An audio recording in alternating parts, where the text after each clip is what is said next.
As soon as I bought my own plane, I looked for a way to kind of give back. A lot of pilots are looking for, ways to use their skills and their talents to give back. And that was for me when I got a plane. I want to, help out as much as I can. And so as soon as I was able to have my own plane, I started volunteering for Pilots and Paws. And it's a nonprofit it's called Pilots and Paws.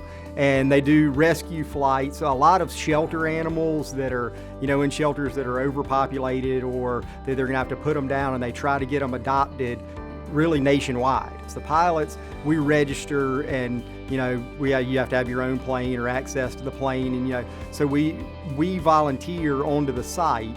And then I've got mine set up where any animal rescue within 200 miles of Daniel Field, I'll get an email that says, hey, can you do this trip?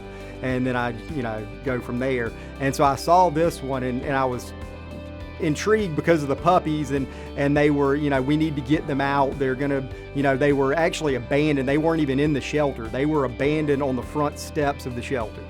And so the shelter was going, we don't have anywhere to put them. We got to do something with them.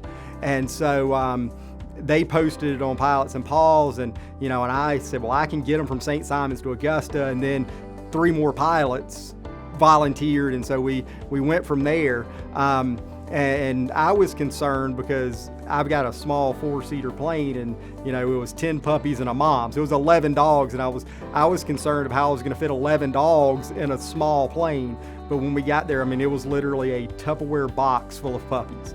They were just a couple weeks old at that point, and actually the run of the litter had to be bottle fed on the way. So, and then I met another pilot. He was from North Carolina. He flew down to Augusta, and we met at Daniel Field, and passed the box of puppies and the mom on, and then they went further up. A little overwhelming, I guess, because I don't do it to be a hero. I just do it because same thing I guess I tell my own kids. Sometimes you just do things because it's the right thing to do. And I look at things like this and go, I've got the ability to help, and you should just do it. And so I don't do it to be a hero. I do it because I want to help, and there's also the side of I love to fly, and so I can kind of mix those two things together, and I can help people and I get to fly, and so it's great.